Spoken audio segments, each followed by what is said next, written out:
some confusion on what was signed during the visit here of the President of China, Xi Jinping. Is it a memorandum?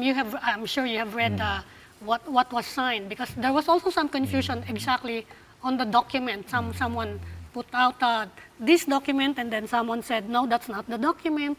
This is what we signed. You have read the real document that was signed. Yes, I read it. What is it? Is it an understanding, to have an understanding within a year? Or is it the memorandum of understanding for a cooperation on exploration? Well, first of all, China submitted a draft. The draft called for joint exploration and exploitation.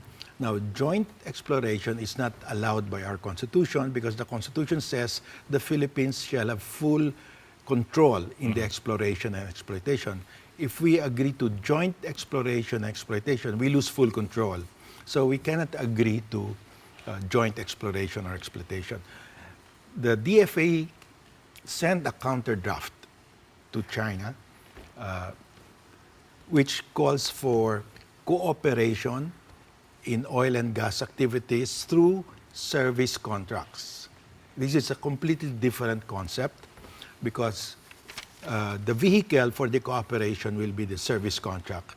And under the service contract, if you go to the website of DOE, Department of Energy, there's a draft model service contract there. It says in the first whereas clause, the Philippines owns the natural resources covered by the contract. 2, the Philippines shall have full control in the exploration and exploitation. 3rd, Philippine law will govern the contract. So that complies fully with the Constitution. It complies fully with the ruling at The Hague. So what we propose is compliant with the Constitution, compliant with the award by the Hague Tribunal. And that is what was signed. What was signed was our version, not the Chinese version. So have we gained anything? Well, I look at the dispute in 3 phases. The first phase of the South Chinese dispute was when China claimed indisputable sovereignty to everything. Yes, when the ruling came out, China changed its tune, and China said, meet us halfway.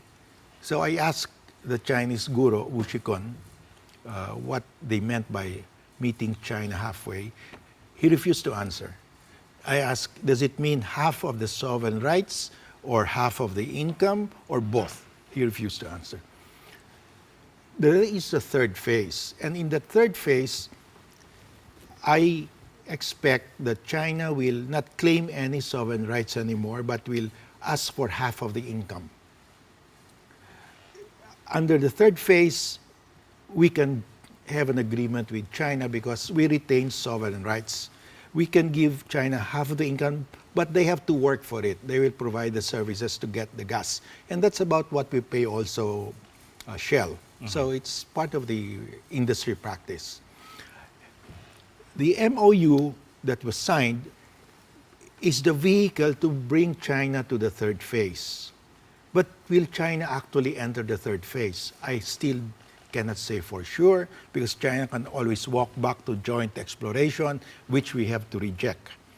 But on the other hand, China may have realized by now that because of the ruling, no country, Vietnam, Philippines, Malaysia, Brunei, India, no country can give up sovereign rights anymore, because the ruling says those sovereign rights belong to the adjacent coastal state. In the West Philippine Sea, it's the Philippines.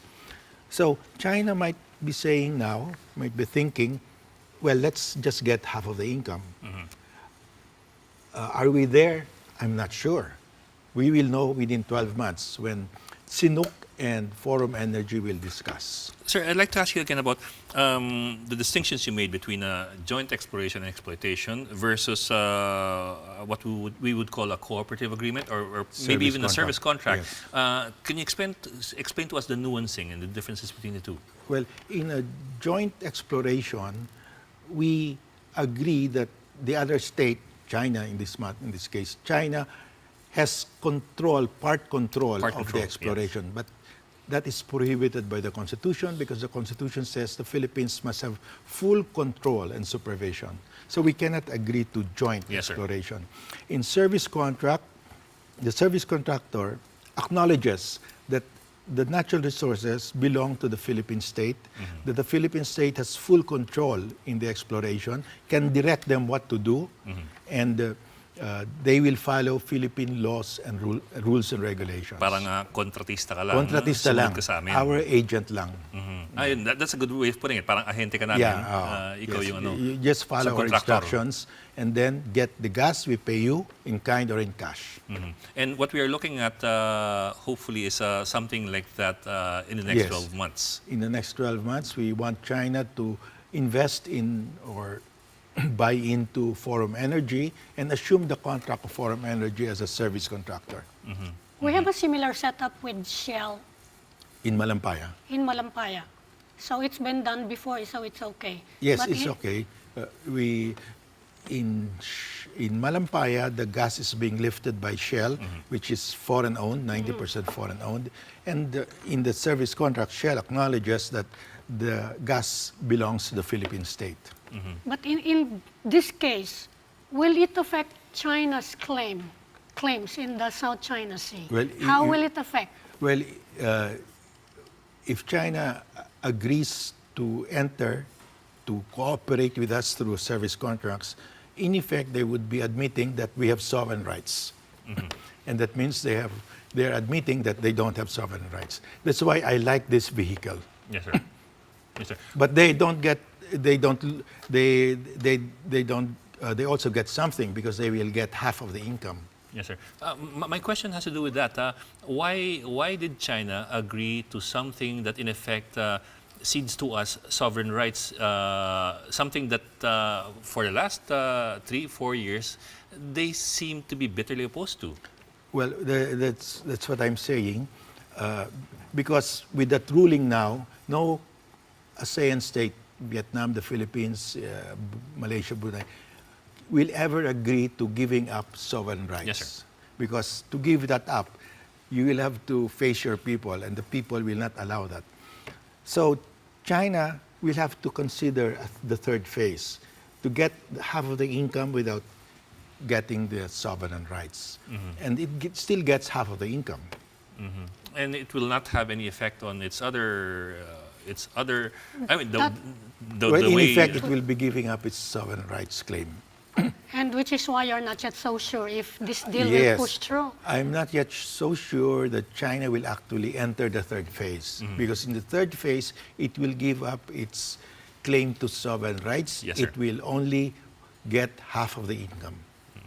On the other hand, it's a good way of easing into an acceptance of this ruling Yes. without actually losing face, right? I That- mean, even if other claimants demand similar arrangements with them, or work out, not demand, if they work out similar arrangements with Chinese companies, then it's their favorite term, win-win. Yes. It will be a win-win situation, right? China will get half of the income, which is substantial already.